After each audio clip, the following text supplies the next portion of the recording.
Hello everyone, welcome to this screencast which will offer an interpretation of The Little Girl Lost by William Blake. Now this poem has a partner poem, The Little Girl Found, which will be analysed in another screencast, but it's unlikely you would write about one without the other. When Blake actually wrote these poems, he wrote them as part of Innocence, but once he'd created the Experience poems and republished them all together as a collection, he actually moved the Little Girl Lost and Found poems to Experience. Now you need to start by reading the poem, which continues on to the next slide, so you might want to pause the screencast at this point to allow you to do that. So let's start by analysing the poem. So the first two stanzas provide a context for the poem, an introduction if you like. The adverbial phrase in futurity, first line of the poem, tells us that the narrative which follows, which is going to be about a girl called Laika, is presented as a vision of a future world. In a sense, this is a prophecy on the part of the voice of the poet. Now, the fact that there is already this emphasis on the idea of visions and seeing is a really important idea which runs through the poem, as we'll see soon. In this future world, Blake tells us that he anticipates a place where Earth, which has been personified here, has woken up from a state of passivity or sleep, as Blake suggests, and now is prepared to act. And I like the use of the verbs arise and seek, which are used to suggest the Earth's sudden sense of energy and dynamism in actually taking responsibility for transforming her world. Now, this transformation is represented here through a change in landscape. If you look at the final two lines of the second stanza, where we have the desert wild being transformed into a garden mild. Now, this idea of a physical place being changed reminds me of the Garden of Love, where, if you remember, the same place is seen in two very different ways. So perhaps we have a similar thing here. We have the juxtaposition of desert with garden, offering us a sense that a world which is barren and endless, the desert, is being replaced, or perhaps being re-seen in a different way, now as a haven of safety and nourishment. Something else you will probably already have noticed, I've indicated this through the words being underlined, is that apart from the first two lines of the poem is written in rhyming couplets. So now the narrative of the poem begins, and we're introduced to our main character, a figure of inspiration in this poem, called Laika, whose name is pre-modified twice here with the adjective lovely.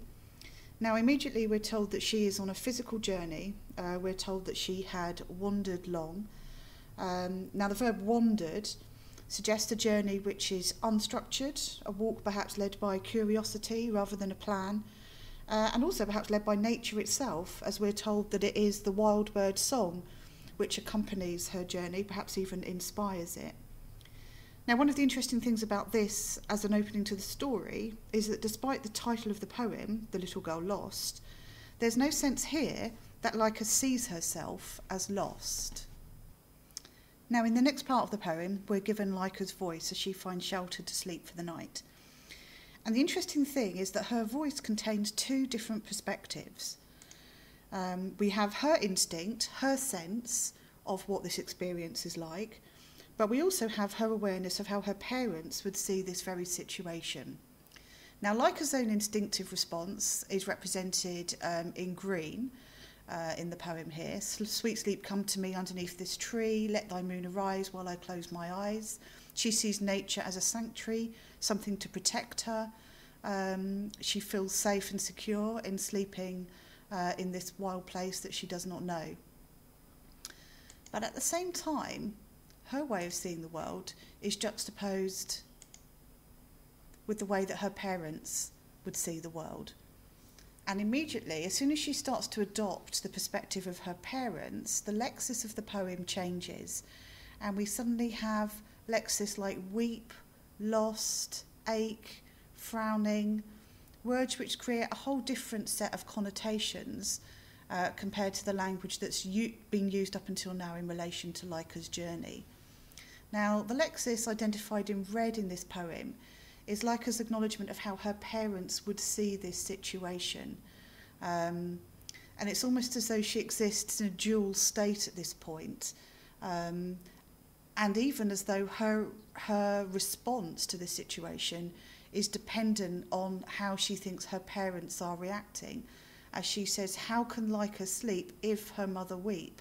If her, that's her mother, if her heart does ache, then let Leica wake.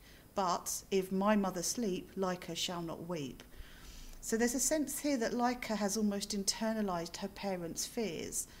How she reacts depends on how she thinks they react, although the sequence of this poem ends with her indeed falling asleep.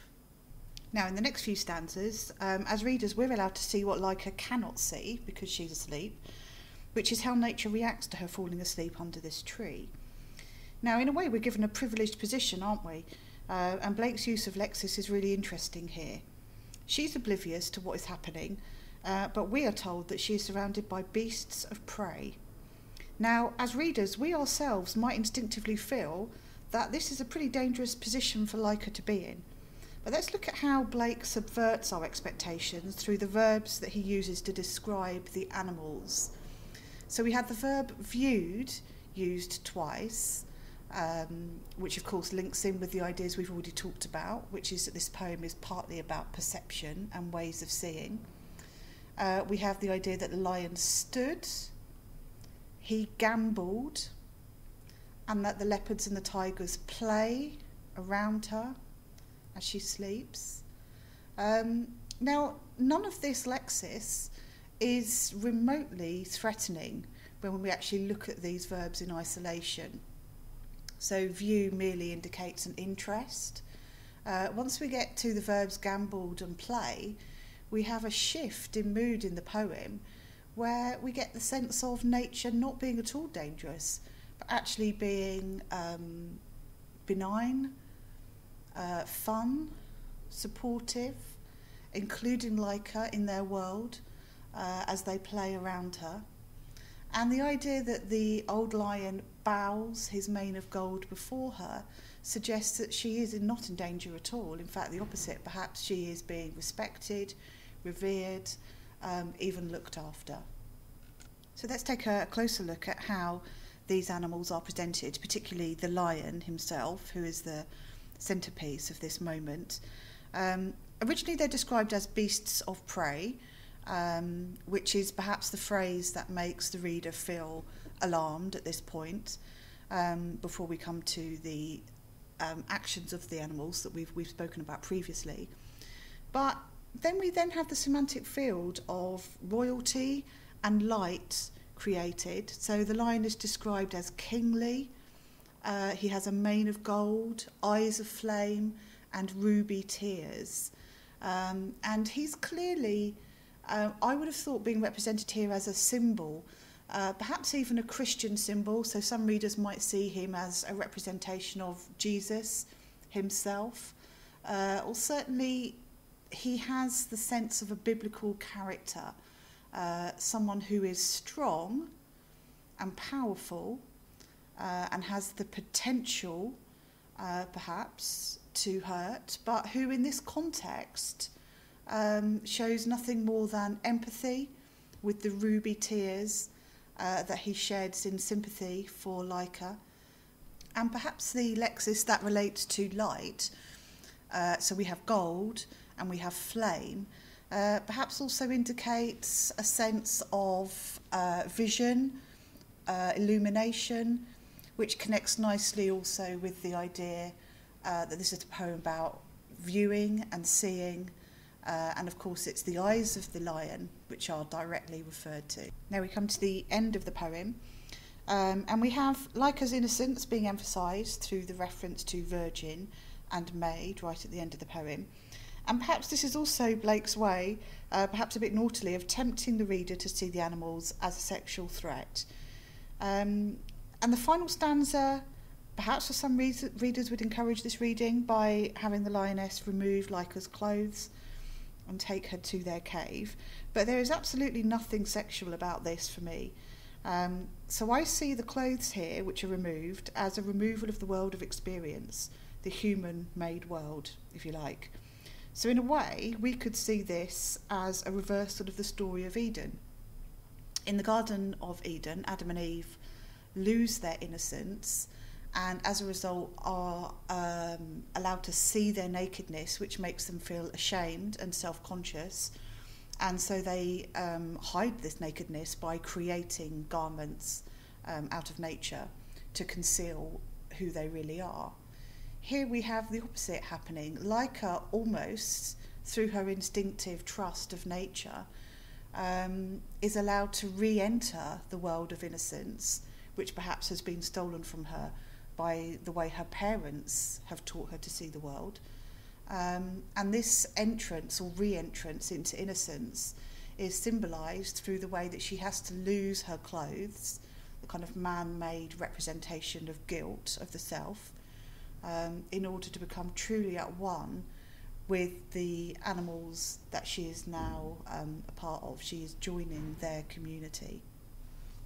The poem ends then on a note of security and safety.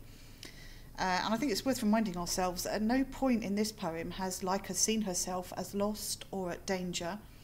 And the title of the poem, The Little Girl Lost, is the voice of her parents who assume that she is lost. To conclude then, I would argue that this is a poem which is reminding us that how we see the world shapes how we experience the world. So the power of seeing, the power of perception.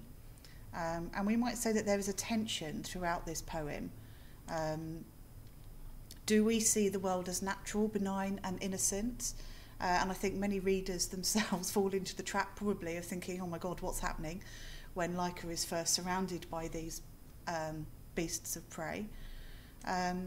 Or do we see the world as threatening and dangerous, something to fear?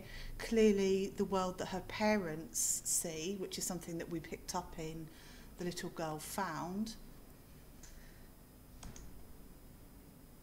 It's like Blake is saying there are two ways of seeing and anticipating the world. Something that we've talked about with The Garden of Love as well, which we might see as one place which has changed over time from being a garden to becoming a cemetery, or which we might see as the same place seen in two different ways through two different sets of lens.